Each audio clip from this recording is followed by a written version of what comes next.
اللهم إني أسألك علما نافعا.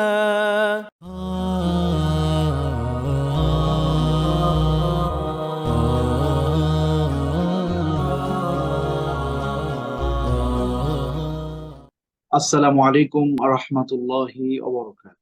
আলহামদুলিল্লাহ ওয়াসসালাতু ওয়াসসালামু আলা রাসূলিল্লাহ ওয়া আলা আলিহি ওয়া সাহবিহি ওয়া মান ওয়ালাহ, আম্মা বা'দ। মহান আল্লাহ সুবহানাহু ওয়া তাআলার শুকরিয়া আদায় করছি যে রব্বুল আলামিন প্রতি সপ্তাহের ন্যায় আজকেও আমাদেরকে সাপ্তাহিক দার্সে উপস্থিত হওয়ার তৌফিক দিয়েছেন। আলহামদুলিল্লাহ।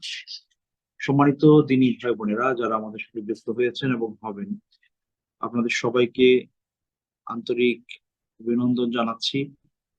আজকের এই দার্সে আমরা গত পর্বে আলোচনা করেছিলাম মূসা আলাইহিস সালাতু ওয়াস সালাম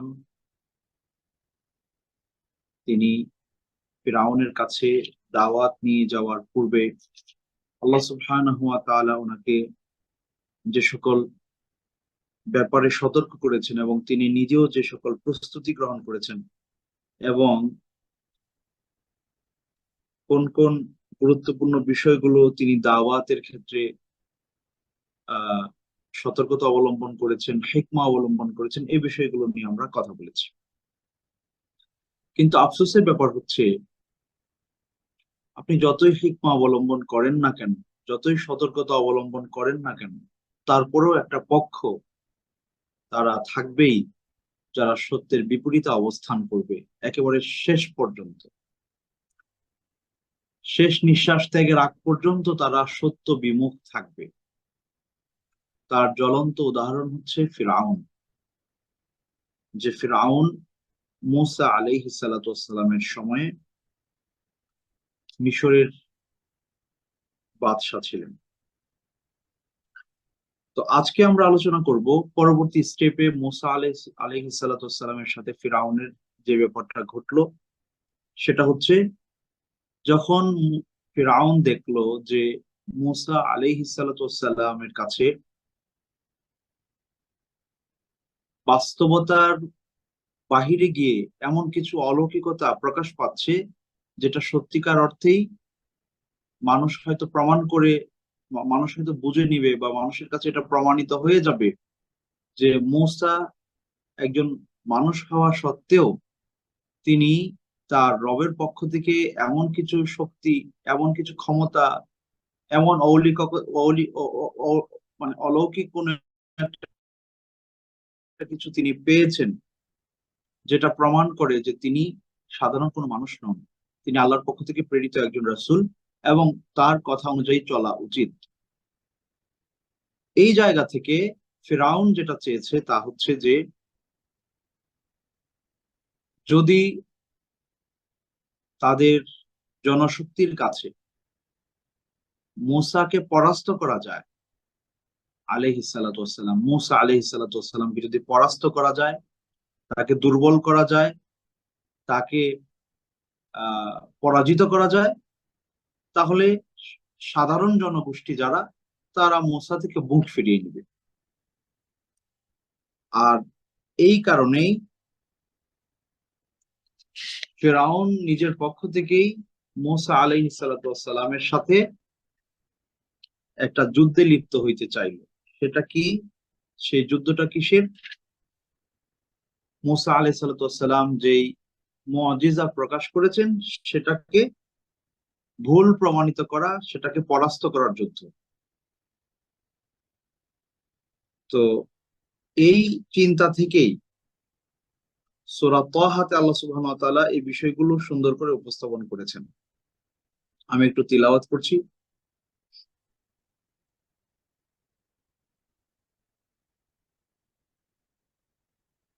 জি।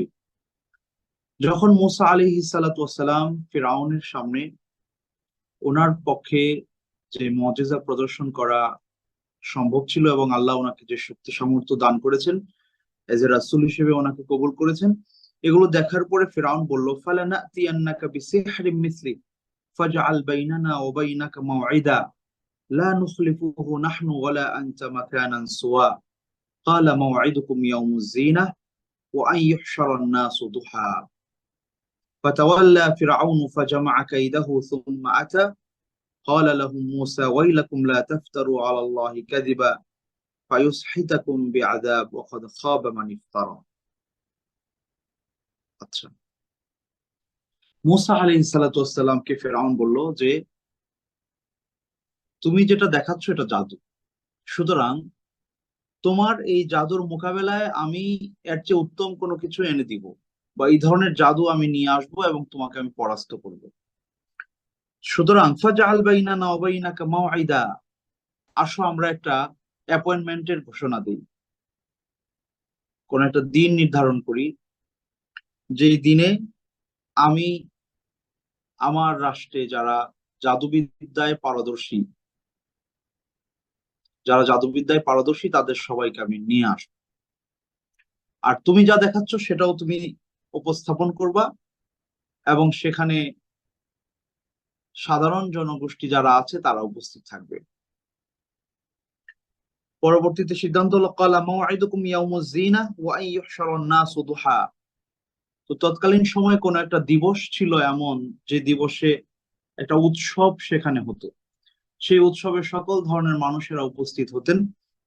তো সেই উৎসবের দিনে সকাল সকাল আয়োজন করা হলো যে ফিরআউন তার অধীনে থাকা যত রকমের একেবারে অভিজ্ঞ জাদুকররা আছে তাদেরকে সে খবর দিয়ে নিয়ে আসলো।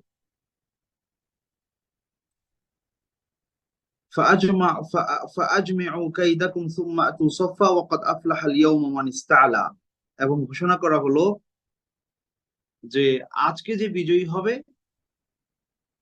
সেই সফল হবে, সেই সঠিক পথে আছে এটা বোঝা যাবে। তো এই চিন্তা করে ওই রাজ্যের যত বড় বড় জাদুকররা ছিল সবাইকে ফিরআউন হাজির করেছে। সুবহানাল্লাহ। এবং কোন কোন তাফসীর গ্রন্থে উল্লেখ আছে তাদের সংখ্যাটা হাজার হাজার ছিল, এত বেশি পরিমাণে জাদুকর সেখানে উপস্থিত হয়েছে। আচ্ছা, তো এইখানে আমাদের জন্য শিক্ষণীয় কয়েকটা দিক আছে, বা এখান থেকে আমরা কিছু জিনিস শিখতে পারি, উপলব্ধি করতে পারি, বুঝতে পারি। সেটা কি? সেটা হচ্ছে যখনই আপনি বাতিলের কাছে হকের দাওয়াত উপস্থাপন করবেন, সে তার সর্বোচ্চ শক্তি দিয়ে আপনাকে পরাস্ত করার জন্য চেষ্টা চালাবে,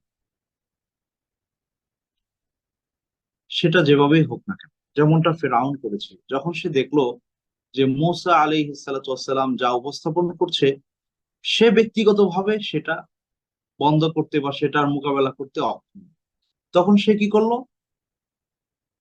তার দেশে যারা জাদুবিদ্যা জানে তাদেরকে সে ডেকে নিয়ে আসলো, এবং তারা সবাই তার অনুগত ছিল।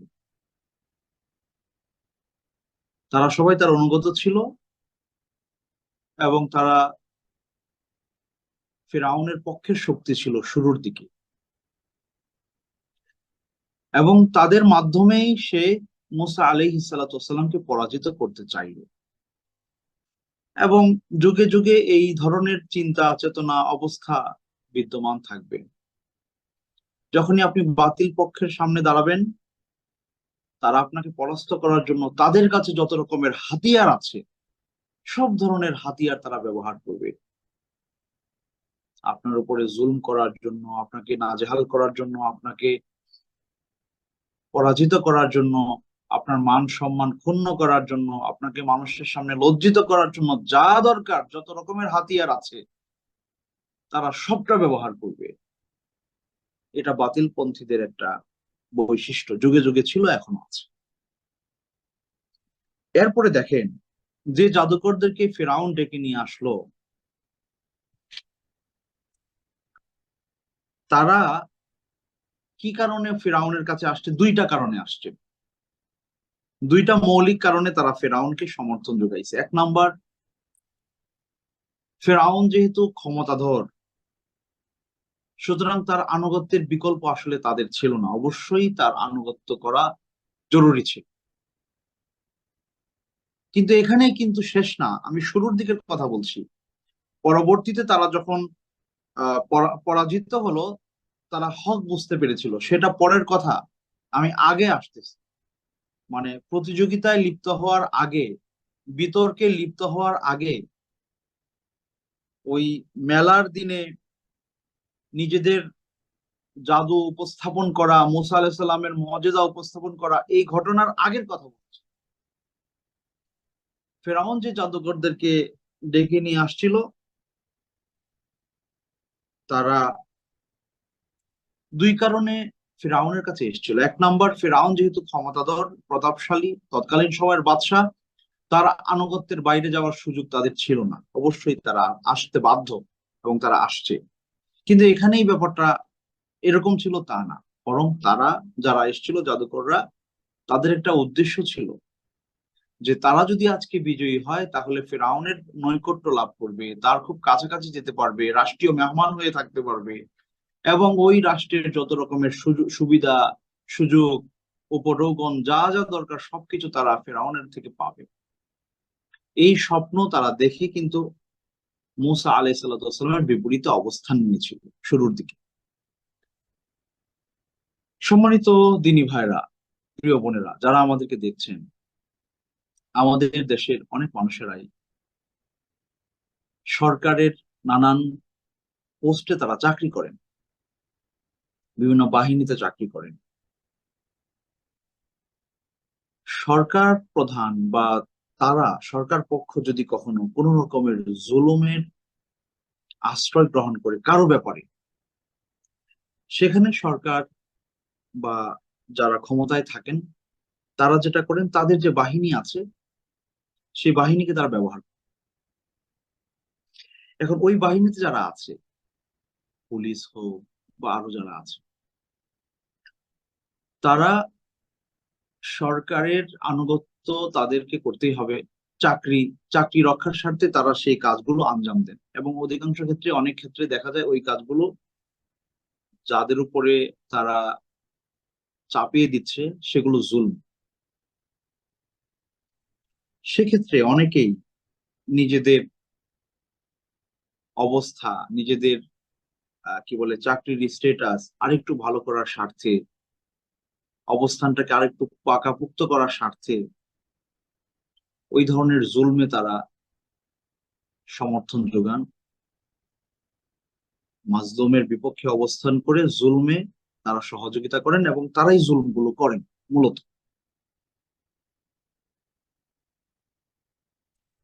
এই ধরনের কাজ যারা করেন, তারা আল্লাহ সুবহানাহু ওয়া তাআলার সামনে কি জবাব দিবেন আমরা জানি না।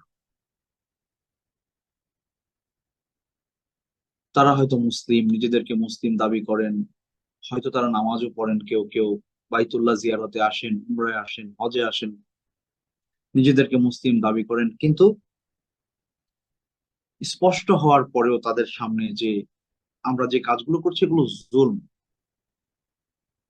যাদের উপর আমরা অন্যায়ের স্ট্রিম রোলার চালাচ্ছি, তারা মাজলুম জনগোষ্ঠী। কিন্তু তারা এটা কেন করছে? তাদের নিজেদের নিরাপত্তার স্বার্থে এবং নিজেদের মর্যাদা বাড়ানোর স্বার্থে, নিজেদের দুনিয়াবি সুবিধার স্বার্থে। এই বৈশিষ্ট্যের মানুষগুলো মুসা আলাইহিস সালামের অনুসারীদের বৈশিষ্ট্যের না। এই বৈশিষ্ট্যের মানুষগুলো ফিরআউন এবং তার যে বাহিনী ছিল তাদের বৈশিষ্ট্যের আহ তাদের বৈশিষ্ট্য নিজেদের ভেতরে ধারণ করেছে। সুতরাং প্রত্যেকটা মানুষেরই নিজের হিসেবের জন্য নিজেই যথেষ্ট। আমরা কাউকে কাফের, মুশরিক, বেদিন বলার দরকার নাই, আমরা কাউকে জাহান্নামী বলতে পারি না, কিন্তু আমি পারি আমার নিজের ব্যাপারে চিন্তা করতে। আমার কর্মকাণ্ড, আমার কার্যকলাপ, আমার কাজকর্ম, এগুলো কি ইসলামের স্বার্থে হচ্ছে, মুসলিমদের স্বার্থে হচ্ছে, এগুলো কি আদল ইনসাফের সাথে হচ্ছে, নাকি এর বাইরে আমি অবস্থান করছি, এটার হিসেব দেওয়ার জন্য আমি নিজেই যথেষ্ট। সুতরাং আসলে হিসেব করা দরকার। প্রত্যেক যুগেই এই ধরনের আচরণওয়ালা মানুষেরা থাকবে। মুসা আলাইহিস সালামের অনুসারীরাও থাকবে, ফেরাউনের অনুসারীরাও থাকবে। সুতরাং আপনি চিন্তা করবেন আপনি আসলে কোন পক্ষের। আপনি নিজের হিসেব নিজে করতে পারেন, যে আপনি দেখতে পারেন যে এই অবস্থায় আপনি কোন পক্ষের মানুষদের বৈশিষ্ট্য আপনার মধ্যে আছে, সেই হিসেবে নিজেকে নিজে বিচার করবেন। এটাই আপনাদের কাছে আমাদের রিকোয়েস্ট। আচ্ছা, তো এই জন্য যুগে যুগে এই ধরনের মানুষ থাকবে যারা নিজেদের দুনিয়া হাসিল করার স্বার্থে অন্যের দুনিয়া নষ্ট করবে, আর এই কারণে আল্লাহ সুবহানাহু ওয়া তাআলা তাদের আখিরাত নষ্ট করে দিবে। বুঝতে পারছেন বিষয়টা? নিজেদের দুনিয়া রক্ষার স্বার্থে, অথবা নিজেদের দুনিয়ার মর্যাদা বৃদ্ধির স্বার্থে, অথবা নিজেদের দুনিয়াটাকে সিকিউর করার লক্ষ্যে তারা অন্যায়ের বাহক হয়ে, অন্যায়ের বাহিনীতে যুক্ত হয়ে, জুলুমের সাথে থেকে, জুলুমের অস্ত্র হয়ে, হাতিয়ার হয়ে তারা মাজলুমের বিপক্ষে অবস্থান করবে, আর এটার কারণে তাদের আখিরাত বিনষ্ট হবে। এ ধরনের মানুষের অস্তিত্ব বর্তমান যুগেও আছে, এবং প্রচুর, কম না। আচ্ছা, আল্লাহ আমাদেরকে এই ধরনের কাজ থেকে হেফাজতে রাখুন, আল্লাহুম্মা আমিন। আচ্ছা, এখন যেটা হলো যে এখন দুই পক্ষ দাঁড় হয়ে গেছে। এক পক্ষ হচ্ছে মুসা আলাইহিস সালাতু ওয়াস সালাম তিনি, এবং হারুন আলাইহিস সালাতু ওয়াস সালাম তিনি, এবং তাদের সাথে হয়তো হাতে গোনা কিছু মানুষ তাদের সমর্থনে ছিলেন। আর যারা সমর্থন করছিলেন তারাও হয়তো সরাসরি মুখ ফুটিয়ে কিছু বলতে পারছেন না ফেরাউনের সামনে। আর তাদের বিপক্ষে কারা? হাজার হাজার জাদুকর, ফেরাউন, ফেরাউনের পুরা বাহিনী, এবং রাষ্ট্রশক্তি পুরাটাই। আচ্ছা, তাহলে এখান থেকে একটা জিনিস আমরা শিখতে পারি, জানতে পারি, বুঝতে পারি যে ইতিহাস বলে যুগে যুগে হকপন্থীদের সংখ্যা কম ছিল, বাতিলপন্থীদের সংখ্যা বেশি ছিল। হকপন্থীদের শক্তি, সামর্থ্য সবসময় বাতিলপন্থীদের তুলনায় দুর্বল ছিল, অধিকাংশ ক্ষেত্রেই, অধিকাংশ ক্ষেত্রেই। আর বাতিলপন্থীদের শক্তি, সামর্থ্য, দুনিয়াবি ওয়াসাইল আসবাব এগুলো বেশি ছিল। কিন্তু পরিণতি কি? পরিণতি আল্লাহ সুবহানাহু ওয়া তাআলা এই দুর্বল চিত্তের মানুষদেরকে, অল্প সংখ্যক মানুষদেরকে বেশি সংখ্যকের উপরে বিজয় দান করেছেন। সুবহানাল্লাহ। আপনি যদি রসুল করিম সাল্লাল্লাহু আলাইহি ওয়াসাল্লামের জীবনের যুদ্ধগুলো আপনি খেয়াল করে দেখেন, সেটা বদর থেকে শুরু করে যতগুলো যুদ্ধ হয়েছে, অধিকাংশ যুদ্ধেই, শুধু হুনাইন যুদ্ধে মুসলিমদের সংখ্যা বেশি ছিল এবং তারা ভেবেছিল আমরা জয়লাভ করবো, কিন্তু আল্লাহ সুবহানাহু ওয়া তাআলা দেখায় দিলেন যে আহ তোমাদের সংখ্যা বেশি হওয়া মানেই যে তোমরা বিজয় লাভ করবে তা না। দেখা গেল হুনাইন যুদ্ধের মাঝামাঝি সময় এসে মুসলমানরা একেবারে কি বলে মানে ছিন্ন বিচ্ছিন্ন হয়ে গিয়েছিল। পরবর্তীতে আল্লাহ সুবহানাহু ওয়া তাআলা মুসলিমদেরকে বিজয় দান করেছে। তাহলে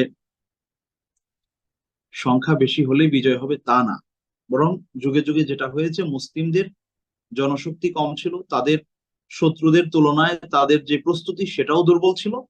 কিন্তু একটা জিনিস তাদের ছিল, ঈমান, আল্লাহর প্রতি তাওয়াক্কুল, আল্লাহর প্রতি অগাধ বিশ্বাস যে আল্লাহ সুবহানাহু ওয়া তাআলা আমাদের সাথে আছেন। এবং আল্লাহ সুবহানাহু ওয়া তাআলা মুসা আলাইহিস সালাতু ওয়াস সালাম যখন ফেরাউন এবং তার বাহিনী, যারা জাদুর জন্য প্রস্তুত হয়েছিল, এবং তারা যখন ওনার সামনে এগুলো উপস্থাপন করেছিল, তখন মুসা আলাইহিস সালাতু ওয়াস সালাম ভয় পেয়ে গিয়েছিলেন। মুসা আলাইহিস সালাতু ওয়াস সালাম ভয় পাওয়ার পর আল্লাহ সুবহানাহু ওয়া তাআলা তার কাছে ওহী নাযিল করেছেন, লা তাখাফ ইন্নাকা আনতাল আ'লা, হে মুসা ভয় পেও না, তুমি বিজয়ী হবে। তুমি যেহেতু হকের উপরে আছো, সত্যের উপরে আছো, রিসালাতের দায়িত্ব নিয়ে আছো, সুতরাং বিজয় তোমার নিশ্চিত। তাহলে এখান থেকে আমরা বুঝতে পারি, সম্মানিত দিনী ভাইয়েরা, প্রিয় বোনেরা যারা আমাদেরকে শুনছেন, এই কথা অন্তরে খুব শক্তভাবে ধারণ করতে হবে যে আপনি যদি সত্যের উপরে থাকেন, ন্যায়ের উপরে থাকেন, হকের উপরে থাকেন, তাহলে আল্লাহ আপনার সাথে আছেন। আর আল্লাহ যার সাথে থাকবে, তার দুনিয়াবি ওয়াসাইল আসবাব, উপকরণ, শক্তি, সামর্থ্য কম থাকা সত্ত্বেও সেই বিজয়ী হবে শেষ পর্যন্ত, এটা নিশ্চিত।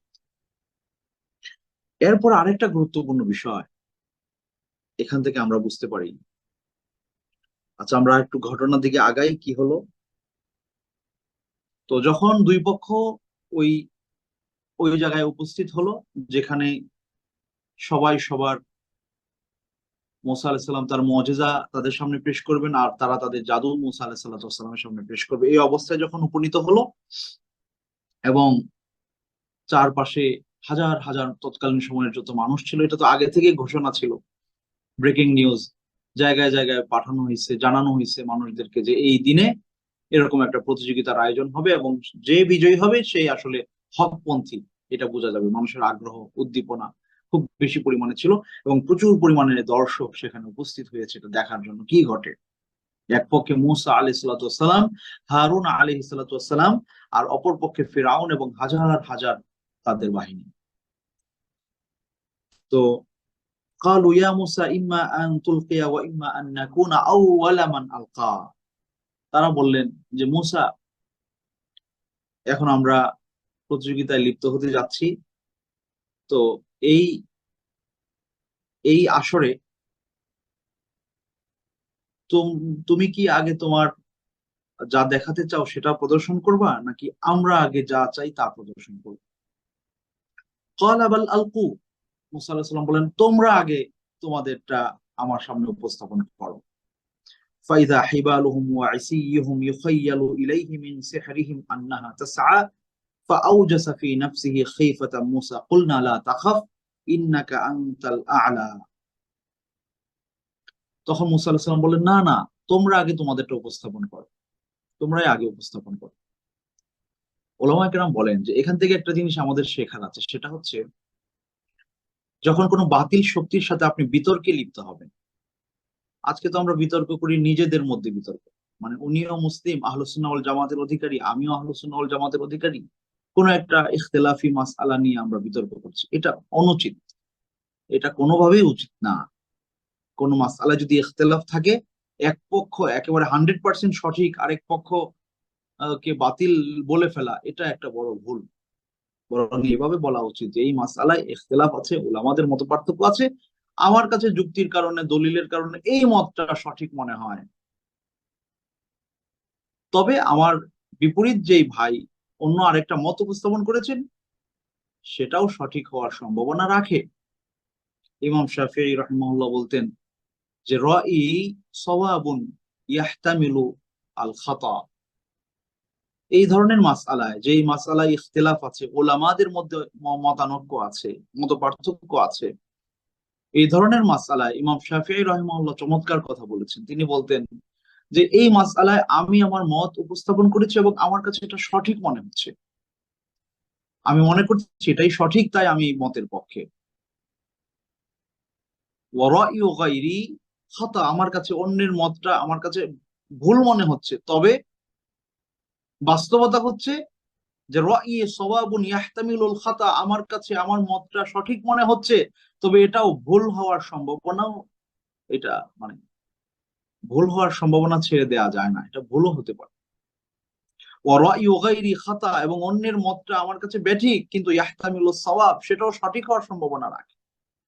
সুতরাং এইভাবে যখন আপনি বিনয়ী হয়ে কথা বলবেন, যে মাসালা ইখতিলাফ আছে, এটা উম্মার জন্য উপকারী হবে, এটা উম্মার জন্য উপকারী হবে। আপনি আপনার দলিল উপস্থাপন করেন, আপনার প্রমাণ উপস্থাপন করেন, আপনার যুক্তি উপস্থাপন করেন, তারপরে বলেন এই মাসালায় ওলামাদের ইখতিলাফ আছে, তবে আমার কাছে এই এই যুক্তির কারণে, এই এই দলিলের কারণে এটা বেশি সঠিক মনে হয় এবং আমি মনে করছি এটা সঠিক, আপনি এটা আমল করতে পারেন, তবে অন্য অন্য যে রায় এই মাসালায় রয়েছে সেটাও সঠিক হইতে পারে, আমারটাও ভুল হইতে পারে। এভাবে কথা বলা উচিত এবং জ্ঞানীরা এভাবেই কথা বলে।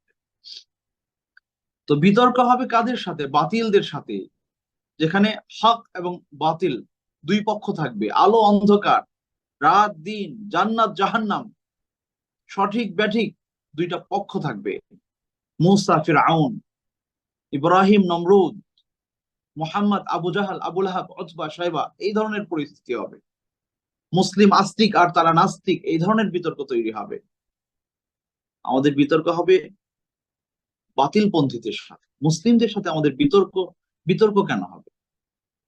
বিতর্কে বিতর্কে কোনোভাবেই যাওয়া উচিত না। মতের পার্থক্য থাকতে পারে, বিতর্ক হবে না।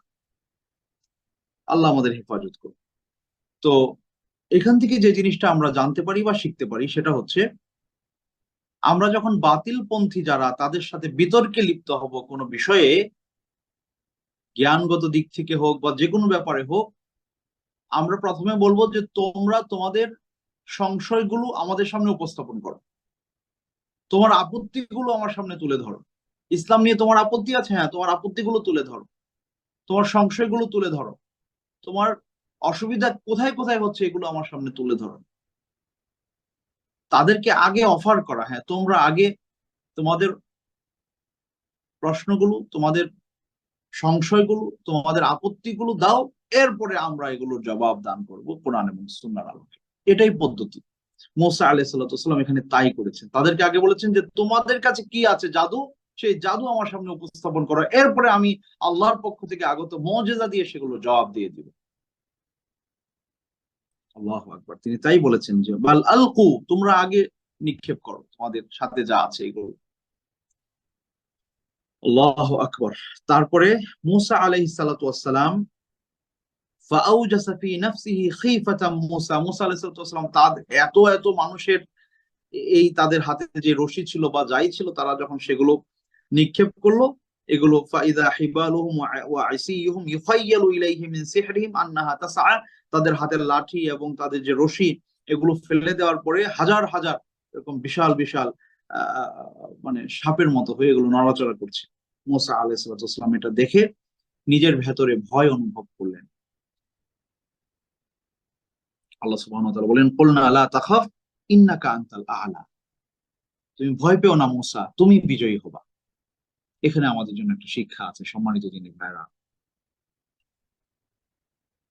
আজকের সময়ে যারা আমাদেরকে মুখের ফুৎকারে নিভিয়ে দিতে চায়, ইসলামকে নিভিয়ে দিতে চায়, ইসলামের যত রকমের ক্ষতি সাধন করা যায় সব কিছু তারা প্রস্তুত করে আমাদের বিরুদ্ধে লেগেছে, তাদের এত প্রস্তুতি দেখে আমাদের ভেতরে ভয় আসাটা, ভয় জাগা, এটা মন্দ কিছু না।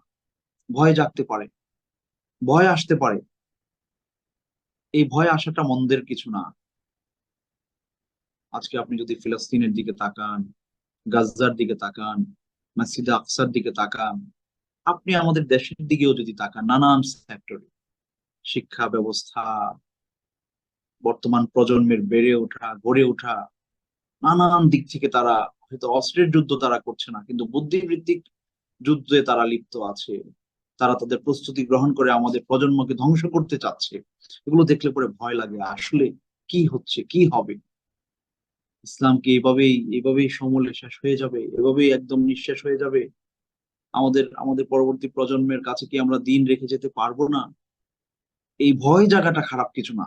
মুসা আলাইহিস সালাম নিজেও এগুলো দেখে ভেতরে ভেতরে ভয় পাচ্ছিলেন, কিন্তু যেটা দরকার সেটা হচ্ছে এই ভয়কে জয় করা, নিজের ইমানি শক্তি দিয়ে, নিজের ভেতরে এতটা ইমানকে সুদৃঢ় রাখা যে না, বাতিল শক্তিরা যত শক্তিশালী হোক না কেন, তারা আমাদেরকে যতই ভয় পাইয়ে দিক না কেন, শেষ পর্যন্ত আমরাই বিজয়ী হব।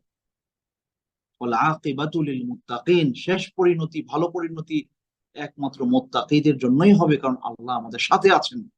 তিনি আমাদেরকে অবশ্যই বিজয় দান করবেন। আমরা আমাদের জায়গায় চেষ্টাটা করা বাকি।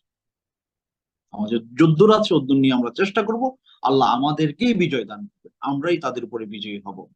হোক সেটা আজ না হয়, দশা না হয়, আশাহত হওয়া যাবে।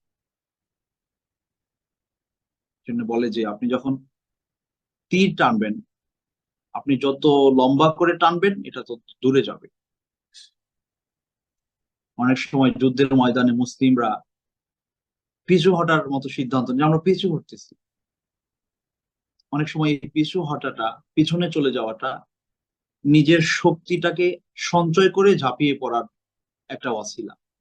তো এই কাজটা আমাদেরকে করতে হবে। তাদের এগুলো দেখে ভয় অন্তরে আসতে পারে, কিন্তু সেই ভয়কে জয় করতে হবে। এই ভয়কে অন্তরে জায়গা দেওয়া যাবে না, বরং আমাদের যদ্দূর সামর্থ্য আছে আমাদের সবার নিজ নিজ জায়গা থেকে এটার মোকাবেলার জন্য আল্লাহ সুবহানাহু ওয়া তাআলার উপরে তাওয়াক্কুল করে, ভরসা করে কাজ করে যেতে হবে, তাদের বিরুদ্ধে সংগ্রাম চালিয়ে যেতে হবে। তাহলে আপনি সফল। এখানে আরেকটা গুরুত্বপূর্ণ বিষয় আছে সম্মানিত দিনী ভাইরা, সেটা হচ্ছে কি, একটু পরে বলছি। দেখেন ঘটনাটা দেখেন। তো যখন আল্লাহ সুবহানাহু ওয়া তাআলা এই অবস্থা দেখে বলেন যে ওয়ালকি মা ফি ইয়ামিনিকা তালকাফ মা সানাউ ইন্নামা সানাউ কাইদু সাহির ওয়ালা ইউফলিহু সাহিরু হাইসু আতা। তখন মুসা আলাইহিস সালামকে আল্লাহ সুবহানাহু ওয়া তাআলা বলেন যে মুসা, এখন তুমি তোমার হাতে, ডান হাতে যে লাঠি আছে সেটা তুমি নিক্ষেপ করো। কি হবে? তালকাফ মা সানাউ, তারা যা করলো, হাজার হাজার এরকম লাঠি আর কি বলে আপনার রশি তারা ফেলে দিয়েছে, এগুলো সাফ হয়ে গেছে বা যাই হয়ে গেছে, তুমি তোমার এই লাঠিটা তুমি ফেলে দাও, এটা বিশাল এক সাপে পরিণত হয়ে যা আছে সব কিছুকে গিলে একেবারে খেয়ে ফেলছে। এই অবস্থা দেখে যারা জাদুঘর ছিল তারা বুঝতে পারছে যে এটা আসলে জাদু না, তারা যেটা দেখাচ্ছে এটা জাদু তারা জানে।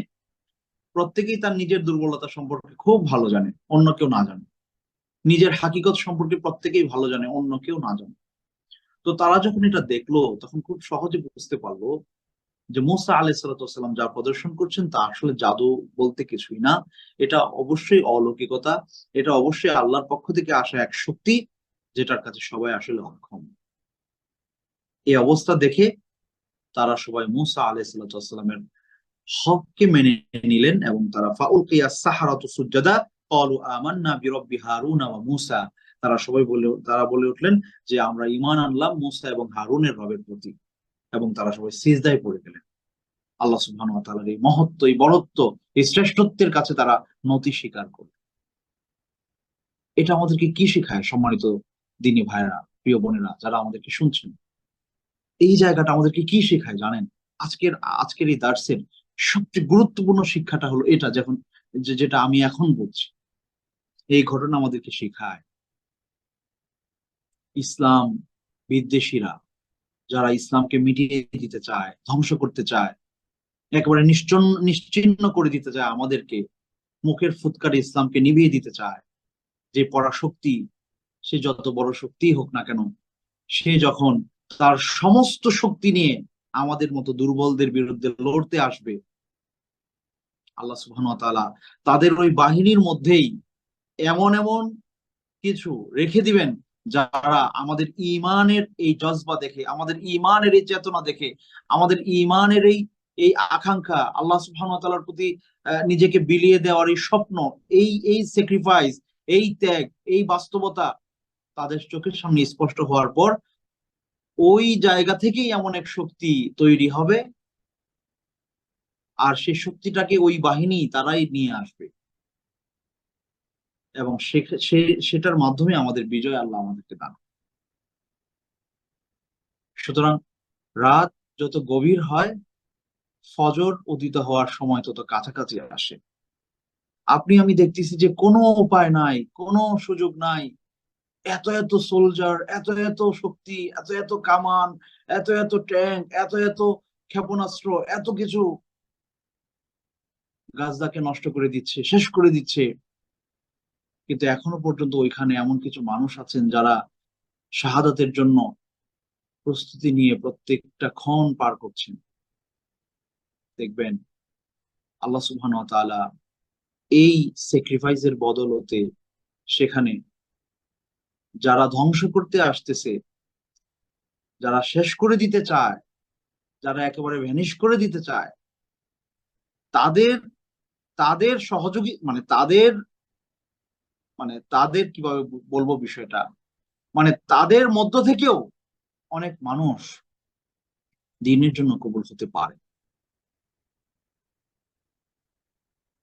তারা যে প্রস্তুতি নিয়ে এসে আমাদেরকে ধ্বংস করতেছে, ধ্বংস করতে চাচ্ছে, সেই প্রস্তুতি তাদের ধ্বংসের পেছনে কারণ হতে পারে।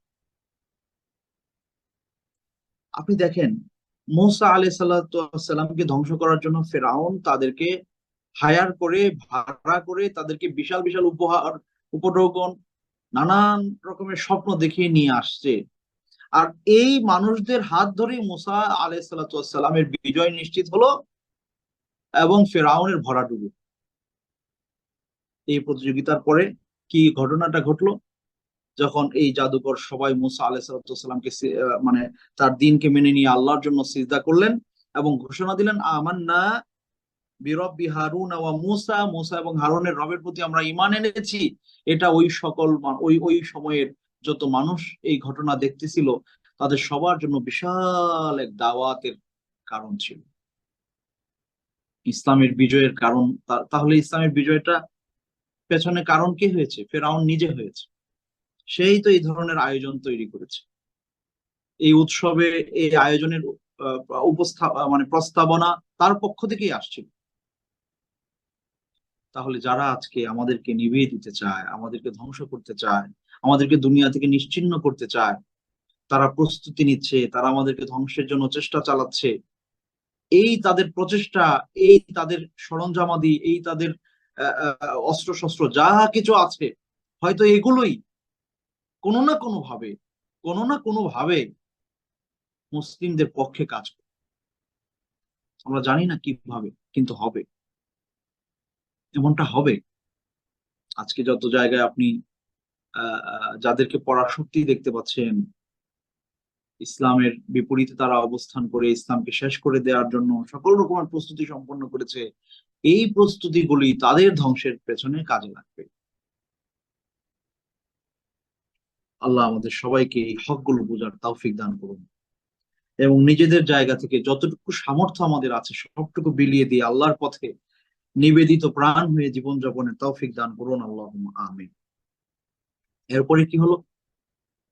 যখন এই অবস্থা হলো, ক্বালা আমানতুকুম লাহু ক্বাবলা আন আযানা লাকুম, ও ইন্নাহু লাকাবীরুকুম আল্লাযী আল্লামাকুমুস সিহর ফালাউকাত্তিআন্না আইদিয়াকুম ওয়া আরজুলাকুম মিন খিলাফ ওয়া লাউসাল্লিবান্নাকুম ফি জুযু'ইন নাখল ওয়া লাতা'লামুন্না আইয়ুনা আশাদ্দু আযাবাও ওয়া আবকা।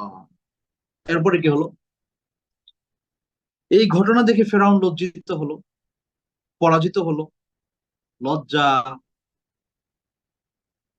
আহা, মানে কত বড় লজ্জার বিষয়! এত বিশাল বাহিনী, এত প্রস্তুতি, এত কিছু একজন দুইজন ব্যক্তির কাছে পরাজিত হলো। এবং পরাজয় হয়েই শেষ না, তারা সবাই মুসা আলাইহিস সালামের দ্বীনকে মানলো, ঈমান আনলো, মুসলিম হয়ে গেল। এত লক্ষ মানে তাদের যে হাজার হাজার মানুষ, তাদের দর্শক ছিল, তাদের সবার সামনে, পুরা জাতির সামনে।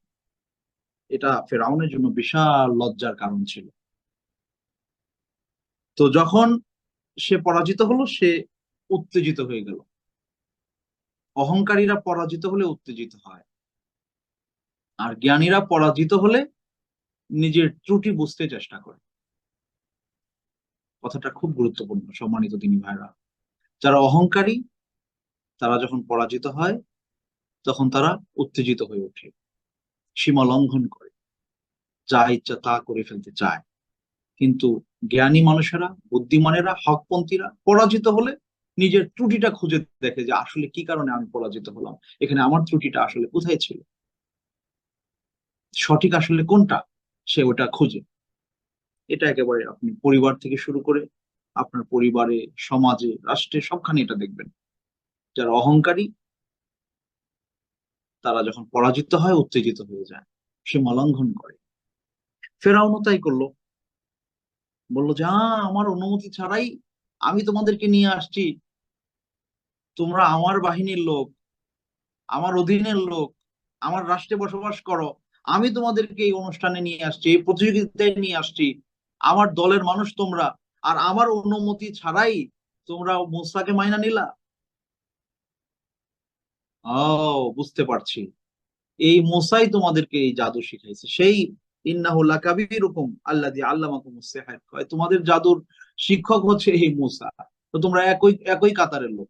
খেয়াল করে দেখেন,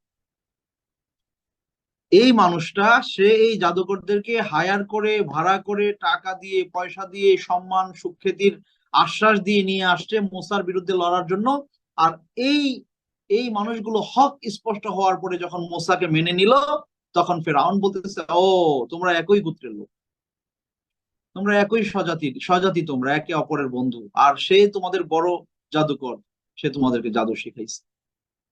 খেয়াল করে দেখেন, এখানে আরেকটা বিষয় আমরা বুঝতে পারি, তা হচ্ছে বাতিলপন্থীরা তাদের সামনে হক স্পষ্ট হয়ে যাওয়ার পরে তারা বক্র পথে চলে যায়, বাঁকা পথে চলে যায়। আখাযাতহুল ইজ্জাতু বিল ইসম, তার আত্মমর্যাদা অন্যায়কে প্রশ্রয় দেওয়াকে সম্মতি দান করে, তার আত্মমর্যাদায় লেগেছে। এই জন্য সে যা ইচ্ছে তা মুখে যা আসছে তোহমা, অপবাদ, অপবাদ, মিথ্যা অপবাদ সে দিয়ে দিল, মন্দ ধারণা সে করে বসলো। আল্লাহ আমাদেরকে এই ধরনের বৈশিষ্ট্য থেকে হেফাজত করুন। এবং শুধু তাই না, সে বলল ফালা উকাত্তি আন্না আইদিয়াকুম ওয়া আরজুলাকুম মিন খিলাফ ওয়ালা উসাল্লিবান্নাকুম ফি জুযুইন নাখাল, আর আমি তোমাদেরকে বিপরীত দিক থেকে তোমাদের হাত পা কেটে ফেলবো এবং তোমাদেরকে শুলে চড়িয়ে মৃত্যু দান করবো। এবং তোমরা দেখবা যে আযাব, শাস্তি, পরিণতি কতটা ভয়ঙ্কর এবং কতটা মারাত্মক হইতে পারে। সে হুমকি দিল তাদেরকে। সে হয়তো ভাবছিল এই হুমকি দেওয়ার ফলে তারা তাদের জায়গা থেকে সরে আসবে, কিন্তু তা হলো না। ক্বালু লান নু'সিরাকা আলা মা জাআনা মিনাল হক, লান নু'সিরাকা আলা মা জাআনা মিনাল বায়িনাতি ওয়াল্লাযী ফাতারানা ফাকদি মা আনতা কাদ ইন্নামা তাকদি হাযিহিল হায়াতুদ দুনিয়া ইন্না আমান্না বিরাব্বিনা লিয়াগফিরা লানা খাতায়ানা। আল্লাহু আকবার। কিন্তু তাদের কাছে সত্য এমন ভাবে স্পষ্ট হলো যে বলল, তুমি যা ইচ্ছা তা করো, তুমি তো এই দুনিয়া, আমার এই দুনিয়াটাই শেষ করতে পারো। আল্লাহু আকবার। দেখেন, ফিরআউনের হাত ধরে আসা মানুষগুলো ঈমানের জন্য, দ্বীনের জন্য মানে কেমন নিবেদিত প্রাণ হয়ে গেল। আল্লাহ, এটা প্রমাণ সম্মানিত দ্বীনী ভাইরা। আজকে মুসলিমদের বিরুদ্ধে যারা অবস্থান করছে, তাদের ঘরে, তাদের পরিবারে, তাদের বাহিনীতে এমন বহু মানুষ তৈরি হয়ে আছে যারা মুসলিমদের স্যাক্রিফাইস, মুসলিমদের ত্যাগ, মুসলিমদের শাহাদাতের প্রতি তামান্না, মুসলিমদের জীবন যাপন, আল্লাহর প্রতি বিশ্বাস, আল্লাহর প্রতি স্যাক্রিফাইস, এগুলো দেখে এই মানুষেরা জেগে উঠবে। তারা তাদের বাস্তবতা বুঝে যাবে, এটা বাস্তব, এটা ঘটেছে, আরো ঘটবে। আল্লাহু আকবার। সুতরাং আমরা যদি আমাদের ইমানের জায়গা থেকে মজবুত হইতে পারি, আল্লাহ আমাদেরকে অবশ্যই বিজয় দান করবেন। সাহায্য সহযোগিতা কোন দিক থেকে কিভাবে আসবে আপনি কল্পনাই করতে পারেন না। এই ঘটনা ঘটবে ফিরআউন পশ্চিমকালেও কল্পনা করে নাই, এমন কিছু ঘটতে যাচ্ছে। এতটা কি বলে যে পরাজিত এবং লজ্জিত তাকে হইতে হবে এই অনুষ্ঠানে, এটা পশ্চিমকালেও সে কল্পনা, এবং সে যাদেরকে হায়ার করে নিয়ে আসছে তাদের মাধ্যমে এতটা লজ্জিত হইতে হবে, এটা তারা কখনোই কল্পনা। আর এই যে দেখেন, যাদের ভিতরে হক স্পষ্ট হয়েছে, তারা বলতেছে যে ইন্নামা তাকদি হাযিল হায়াত দুনিয়া, তুমি দুনিয়ার এই জীবনে আমাকে ফায়সালা করে আমাকে মাইরে ফেলতে পারবা, আর তো কিচ্ছু করতে পারবা, কিন্তু আমি তো অনন্ত অসীম, সেই সেই জীবনের পথে আমি এগিয়ে যাচ্ছি, যে জীবন কোনোদিন আর শেষ হবে না, যেখানে যেখানে শান্তি, অবারিত শান্তি, এবং যে শান্তি সেখান থেকে আমাকে কেউ আর বের করে দিতে পারবে না। সুতরাং এই সামান্য সময়ের ব্যাপারটাতে আমি তোমাকে প্রায়োরিটি দিতে পারি না, আমার আখিরাতকে আমি পেছনে ফেলে। সুবহানাল্লাহ। এই জন্য আপনার ভেতরে যদি ইমানের জায়গাটা মজবুত হইতে পারে, দুনিয়ার কোনো কিছুকে আপনি পরোয়া করবেন না। স্বার্থ, দুনিয়ার এই পাওনা, এটা সেটা নানান কিছু, কোনো কিছু আপনার কাছে বড় মনে হবে না, তুচ্ছ মনে হবে। কারণ আপনার লক্ষ্য আখিরাত, আপনার লক্ষ্য পরকালীন শান্তি, আপনার লক্ষ্য জাহান্নাম থেকে মুক্তি। সুতরাং এই লক্ষ্যে, এই অভিষ্ট লক্ষ্যে পৌঁছার জন্য এই এই এই যা কিছু আশেপাশে আগাছা যায় আসবে না কেন, এগুলো মরিয়ে আপনি, এগুলো মারিয়ে আপনি সামনের দিকে চলে যেতে পারবেন। আল্লাহ সুবহানাহু ওয়া তাআলার কাছে এই প্রত্যাশা আমরা করি। আল্লাহ সুবহানাহু ওয়া তাআলা আমাদেরকে দ্বীনের উপরে এভাবে কবুল করুন, এবং আমাদের স্যাক্রিফাইস দেখে, আমাদের দ্বীনের প্রতি অগাধ বিশ্বাস দেখে, ভালোবাসা দেখে, আমাদের ত্যাগ দেখে, আমাদের অবিচল বিশ্বাসের জায়গা দেখে যেন বাতিল পন্থীদের মধ্য থেকে এমন অসংখ্য মানুষ রয়েছেন যারা হকের পথে আসবেন, যারা হককে আলিঙ্গন করবেন, যারা হকের সমর্থক হবেন, হককে সমর্থন করে এগিয়ে যাবেন, এরকম বহু মানুষ তৈরি হবে। আল্লাহ সুবহানাহু ওয়া তাআলা আমাদেরকে তাদের জন্য আদর্শ হওয়ার তৌফিক দান করুন। আল্লাহুম্মা আমিন। তো আজকের মতো এখানে আমরা শেষ করছি। আমরা পরবর্তীতে অন্য আরেকটা ঘটনা, মুসা আলাইহিস সালাতু ওয়াস সালামের জীবন নিয়ে আলোচনা করব বিইذنিল্লাহি তাআলা। ওয়াসাল্লাল্লাহু তাআলা আলা সাইয়্যিদিনা ওয়া নাবিয়িনা মুহাম্মদ। আমিন। আসসালামু আলাইকুম ওয়া রাহমাতুল্লাহি ওয়া বারাকাতুহু।